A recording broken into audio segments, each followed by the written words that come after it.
حضرت رضی اللہ عنہ نے بیان کیا، انہوں نے کہا کہ میں لوہار تھا، میں نے عاص بن وائل مشرک کا کام کیا۔ جب میری بہت سی مزدوری اس کے سر چڑھ گئی تو میں اس کے پاس تقاضا کرنے آیا۔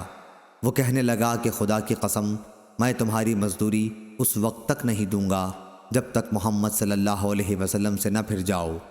میں نے کہا خدا کی قسم یہ تو اس وقت تک بھی نہ ہوگا جب تو مر کے دوبارہ زندہ ہوگا۔ اس نے کہا کیا میں مرنے کے بعد پھر دوبارہ زندہ کیا جاؤں گا؟ میں نے کہا کہ ہاں۔ اس پر وہ بولا پھر کیا ہے؟ وہیں میرے پاس مال اور اولاد ہوگی اور وہیں میں تمہارا قرضہ ادا کر دوں گا۔ اس پر قرآن مجید کی آیت نازل ہوئی، اے پیغمبر کیا تو نے اس شخص کو دیکھا جس نے ہماری آیتوں کا انکار کیا اور کہا کہ مجھے ضرور وہاں مال و اولاد دی جائے گی؟ صحیح بخاری حدیث نمبر 2275۔